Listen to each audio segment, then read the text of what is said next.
Hey, true believers. Chris Mack coming at you today with The Batman Who Laughs, The Grim Knight, #1. And this is an awesome read.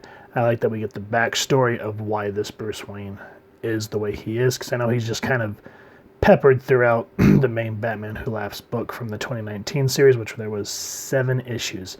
I like how there were supposed to be 6, but Scott Snyder, yeah.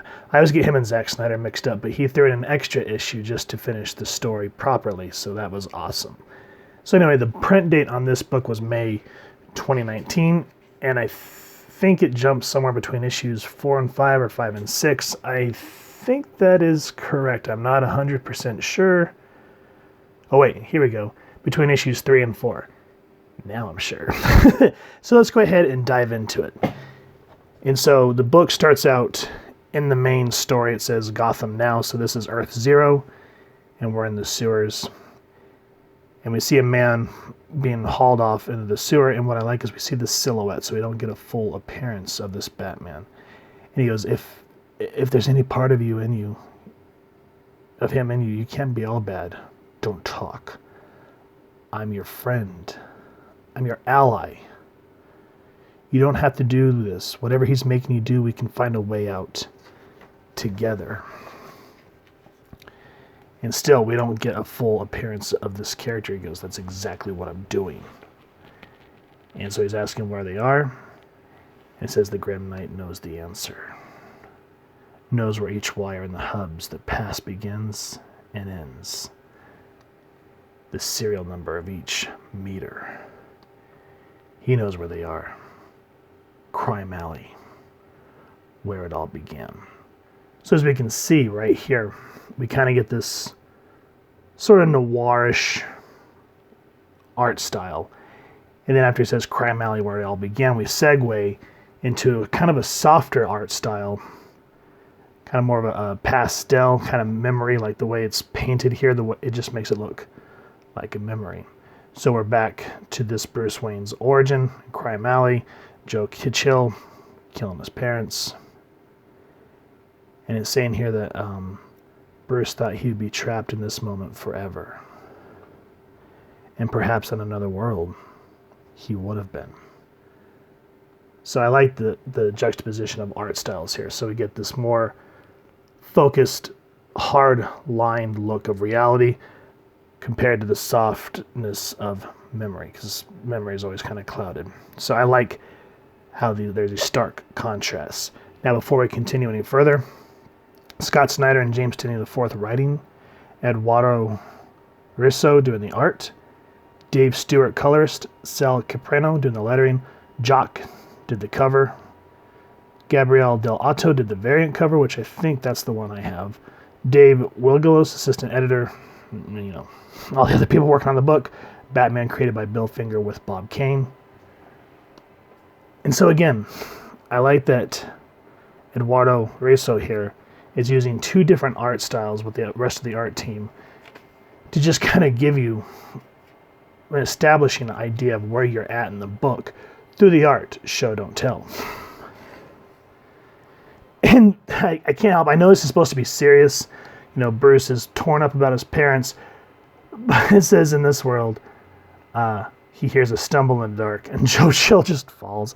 I know it's not supposed to be funny, but this, criminal in the dark, and he's looking for the pearls. So it's serious, yes, but just to see the way the silhouette just, you can't help but laugh. But I guess maybe it's because I have a macabre sense of humor. So instead of running, he starts rummaging for the pearls, and he goes, "Run, kid, just run." And Bruce gets this anger on his face, and he goes, "No."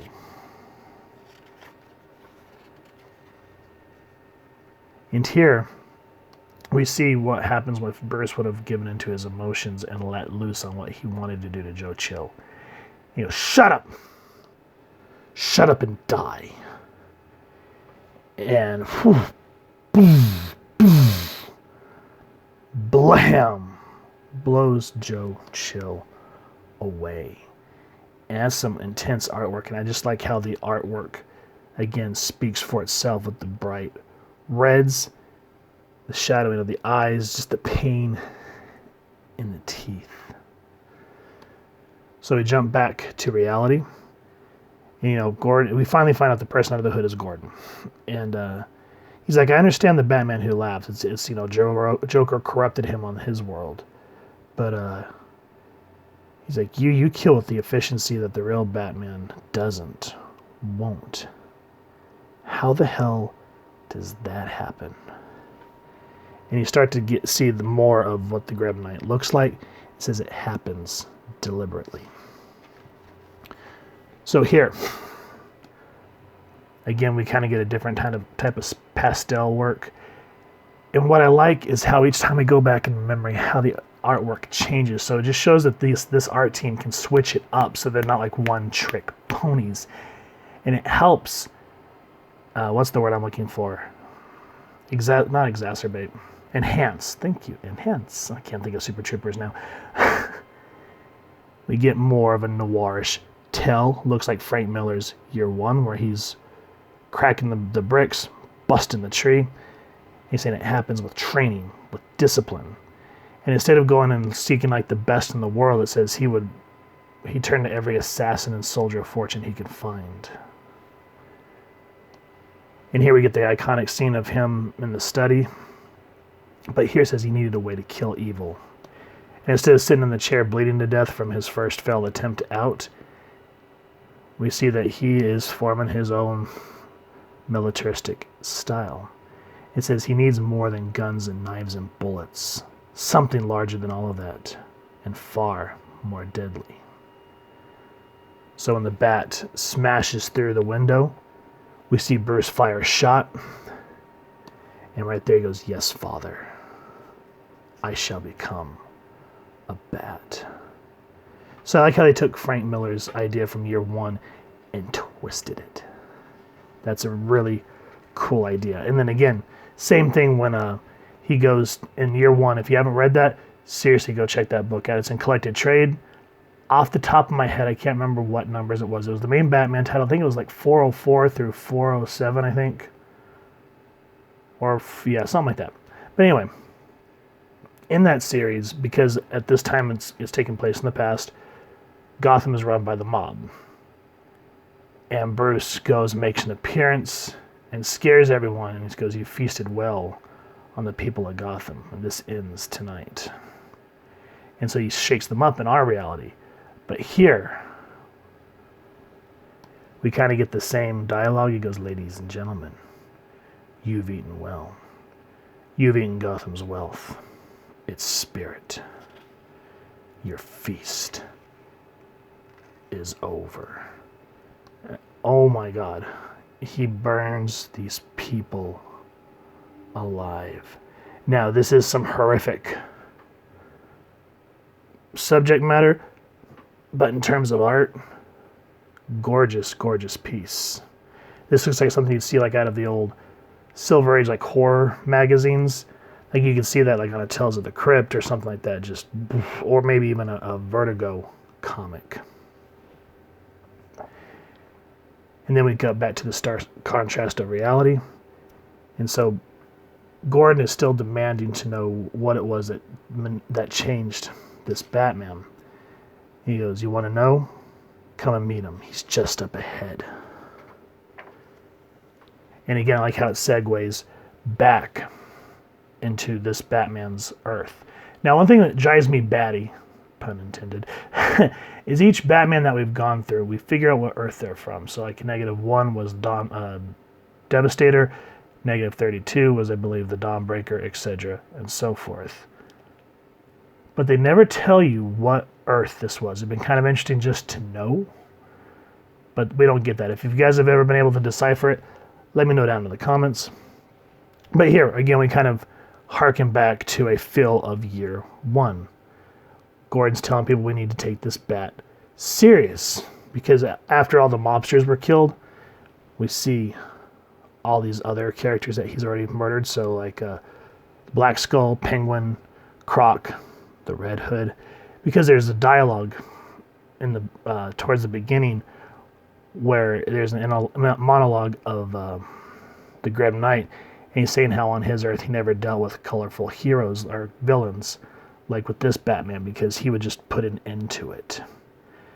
And of course, different universe, Flash is still a jerk. He's like, come on, Jim. Wouldn't you give anything to be able to walk up straight up to the bad guys and shoot them in the head without a second thought? And Gordon's like, I'm not denying that there's evil in the world. But why does this man get to draw the line? Why does he get to play executioner? This isn't justice, this is terror. And so they set up an elaborate ruse, as I like to call it, to try to trap Batman. But something happens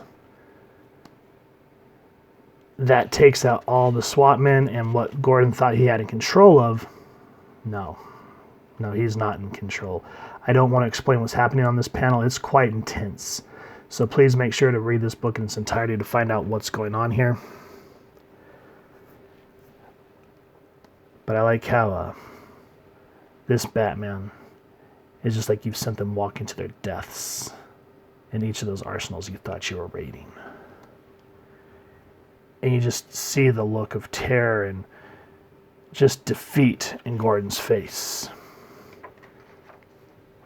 So we get another moment of reality. I don't want to give that away because it kind of gives a couple of things that I don't want to, give away. I want you guys to go read this book. But we get back to the past. Years have passed, and we see a satellite that says Wayne Enterprises. And it's basically saying how Batman didn't want what happened to him to happen to anybody else. So we see this young kid get ready to draw a gun on this family, just like Joe Chill did to his family. But out of the blue, boom. So you put the satellite and this together, and you kind of start to see what's going on. And the kid is screaming. He's terrified for obvious reasons. And Dad goes, stop, Roger. Stop crying. This was good, you know. We have to smile, right? The Batman's always watching. We need to say thank you. And yeah, there's a moment with Alfred that tugs on your heartstrings, but you can kind of see how he's so disconnected from reality because he just weaponizes Gotham. And we come to find out what happened to Gordon in the meantime, which is really interesting. And I like, again, how the art style changes, because now we're kind of getting this more, how everything starts to get more stark and crisp like we are in reality.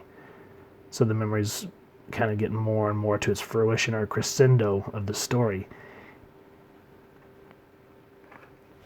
And again, the Grim Knight's trying to kind of twist this Gordon, but he goes, the Gordon on your Earth and me are the same.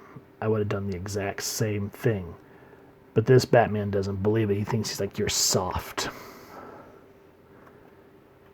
And yeah, there's a moment with the Batman Who Laughs where he's saying that this Grim Knight's showing you a mercy. Why is he showing him mercy? Again, pick up this book.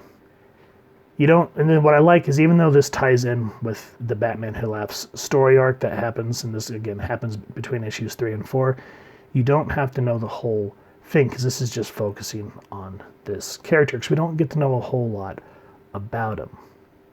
And it's just kind of an interesting take. It's sort of like, what if Frank Castle put on the Batman suit? And I kind of like that idea. It just gives you another Elseworld feel, and that's what I miss about the old 90s and late 80s, is they kind of give those Elseworld books, and those were always such interesting reads. And I think that's why I like these Batman so much, is it's just an alternate take and kind of takes you out of the main continuity stuff and lets you explore other angles. So with that said, if you guys have enjoyed this comic book, please first and foremost support your local comic shop and see if you can pick up a copy. And if you've enjoyed this review, we really would appreciate it if you take a moment to hit like, share, and subscribe. Helps the club channel more than you could possibly know. And if you won't mind hitting that fancy little bat bell next to subscribe, that way as we continue to upload content, you guys will get notified. Come to the channel, and we love to chat with y'all and hear your feedback down in the comments below or on our social media pages, which I'll make sure to leave the links down in the description below. So with all that said, thank you so much for stopping by. Hope you all continue to have an absolutely amazing day reading, and happy hunting, true believers.